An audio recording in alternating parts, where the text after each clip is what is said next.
Homeowner Association. Karen cut down $250,000 tree on my property, sued me when it destroys her car. Let me tell you about the oak tree in my backyard. To most people, it's just a tree, a massive, sprawling oak with roots so deep they probably reach the molten core of the earth. To me, though, it's the heart of my home. I even go as far as to say it's the reason my wife Amber and I bought this house 8 years ago.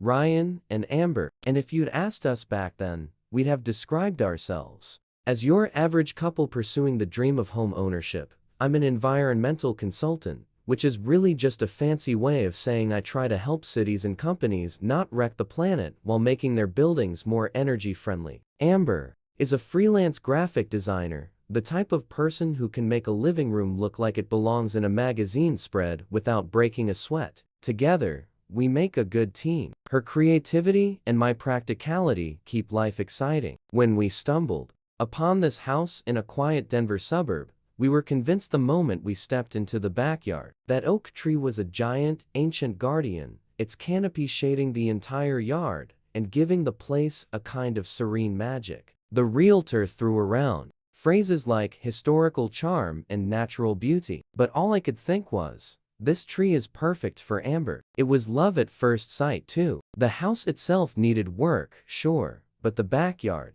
she was already picturing string lights, a patio for hosting summer dinners, and the oak as the centerpiece of it all. Within a month, we were homeowners, newlyweds, and ready to build our life around that tree. The neighborhood on the surface was exactly what we wanted. Tree-lined streets, pristine sidewalks, and neighbors who waved as they walked their dogs. It's the kind of place you'd see in a Hallmark movie, minus the dramatic twists. It didn't take long to realize that the idyllic charm came with a cost. The Homeowner Association. Don't get me wrong, I'm not anti-homeowner association in principle. They keep the place looking nice. And I get that people don't want their neighbor turning their lawn into a junkyard, but some of the rules, excessive. You can't have your trash visible for more than 3 hours on collection day. Your grass has to be cut to exactly 3 in. And heaven forbid you plant anything that isn't a perfect square of Kentucky bluegrass. That last one became the first point of tension between us and the Homeowner Association. Or more specifically, between us and Karen. Karen, the Homeowner Association president, is the type of person who takes her title way too seriously. She's in her late 40s, divorced, and from what I've gathered, being in charge of the Homeowner Association is her entire identity. I'll give her credit for one thing: she's committed. The woman knows every rule, every bylaw, and every loophole, and she enforces them with the enthusiasm of a drill officer. Our first encounter with Karen happened about a year after we moved in. I'd spent months transforming a patch of our front yard into a native wildflower garden, a mix of coneflowers, milkweed, and yarrow designed to attract bees and butterflies. I thought it was beautiful. Karen thought it was a messy weed patch. She left a strongly worded note in our mailbox citing some obscure homeowner association rule about neighborhood harmony, and demanding we replace it with traditional grass. But here's the thing about me: I don't back down when I know I'm right. I combed through the Homeowner Association guidelines, highlighting every line that supported my case. When I presented it to Karen at the next Homeowner Association meeting, she gave me a tight, forced smile that I can only describe as the beginning of a grudge. My wildflower stayed, but from that day on, I knew Karen wasn't a fan of mine. The oak tree though, that's where things started to get serious. This isn't just any tree. It was planted in 1912 as part of Denver's Arbor Day celebrations, back when the city was embracing the City Beautiful movement. Mayor Robert Speer, a visionary for urban design, had spearheaded the initiative, encouraging homeowners to plant trees that would transform Denver's dusty streets into shaded, inviting spaces. Over the years, that tree survived everything: the Dust Bowl of the 1930s, when droughts killed off countless others, blizzards that snapped branches like twigs, even the urban expansion of the 1950s and 60s, when developers bulldozed older trees to make way for cookie-cutter houses. Our oak stood tall through it all, its roots burrowing deep, its branches stretching wide. At over 110 years old, It's one of the last remaining original trees in the neighborhood, a living piece of heritage. To me, that oak is a symbol of strength. It's weathered storms, literal and figurative, and it's still here, providing shade and oxygen, and a sense of timelessness. Amber sees it as more than that, though. She calls it our inspiration. She's done entire photo shoots with the tree as a backdrop, capturing how the sunlight filters through its leaves. We've hosted barbecues under its canopy, hung a swing from one of its sturdy branches, and spent countless evenings just sitting on the patio marveling at how lucky we are to have it. Apparently not everyone shares our love for the tree. Karen, for reasons I still don't fully understand, decided the oak was a problem. It started with offhand comments. She'd walk by during one of her routine neighborhood checks. Yes, she does those. And say things like, "That tree is getting awfully big, isn't it?" Or, "Old trees can be dangerous. One strong windstorm, and down they go." At first, I brushed it off as typical Karen behavior, but then she started bringing it up at homeowner association meetings. "I think we need to have a discussion about large aging trees in the neighborhood," she announced at one meeting, her eyes darting in my direction. "They can pose serious safety hazards. Imagine the damage if one of those fell on a house, or worse, a person." I could feel Amber tighten beside me. "Are you referring to our tree?" she asked, her tone polite but firm. Karen smiled, but it didn't reach her eyes. "Oh no, of course not. I'm just speaking generally, but it's something we should all consider." That was the beginning of her campaign against the oak. She started spreading rumors, telling neighbors that the tree was unstable and could fall at any moment. She even went as far as to suggest we were putting the entire community at risk by keeping it. The absurdity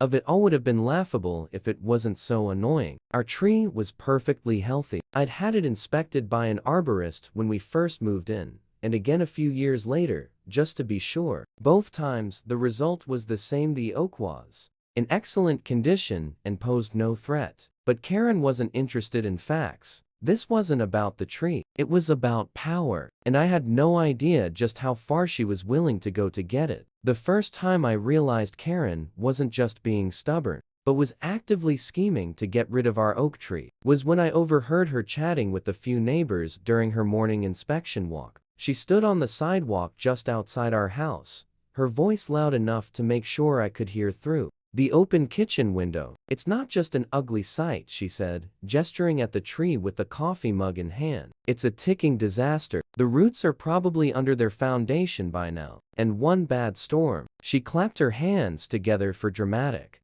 effect. "It's coming down. What if it lands on your roof? Or worse, on your kids while they're playing outside?" Her audience nodded uncertainly, stealing glances at the tree as though it might attack them. I leaned on the counter, gripping my coffee mug, my pulse ticking up. Karen had already tried and failed to force me into ripping out my native garden. But this felt different, more deliberate, more devious. A week later, she escalated her campaign. I came home from a meeting downtown to find a folded paper stuffed under our front doormat, a copy of an arborist's report. It claimed the tree was suffering from severe internal rot and was at imminent risk of falling. According to the document, the tree should be removed as soon as possible to prevent catastrophic collapse. Except I hadn't hired an arborist. The report was riddled with typos and lacked any credentials for the supposed expert who'd written it. A quick Google search confirmed what I already suspected. The arborist didn't exist. Karen had either written it herself or hired someone dishonest to do it for her. Amber was outraged when I showed her the report. "She's crossing a line,"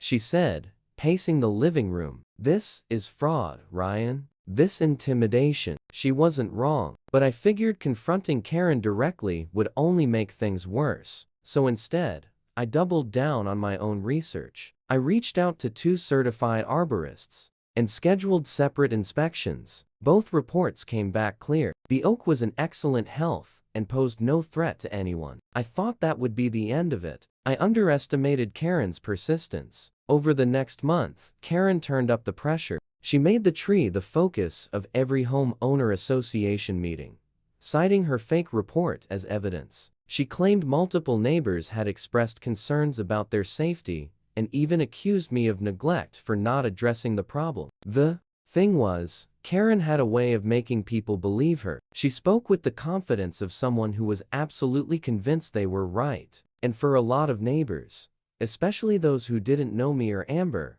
well, that was enough. Soon I started noticing uneasy glances when I walked the dog.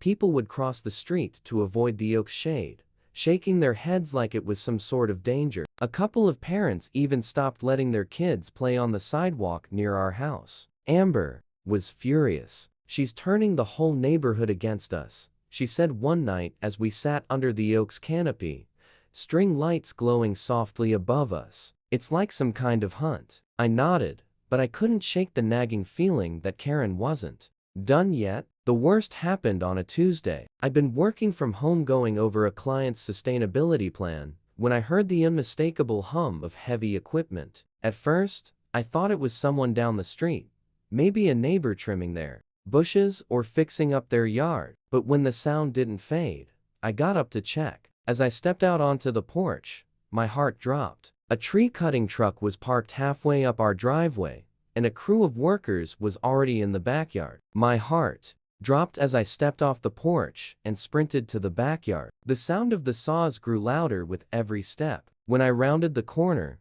my worst fears were confirmed. A crew of workers stood around the oak, one of them revving a chainsaw. They'd already started cutting into its base. A gash about a foot deep scarred the trunk sap, bleeding from the wound like an open wound. "What the hell are you doing?" I shouted, my voice breaking with panic. The man with the chainsaw turned to me, looking startled. "We were hired by the Homeowner Association president," he said, gesturing toward a clipboard with Karen's name scribbled at the bottom. "She said the tree was a threat and needed to come down immediately." "She doesn't have that authority," I snapped, snatching the clipboard. "This is private property. You need my approval to touch this tree." The crew exchanged uneasy glances. She gave us an arborist's report. One of them said it was an emergency. "That report is fraudulent," I said, my voice rising. "And now you've damaged the tree." Before I could say more, Karen arrived, marching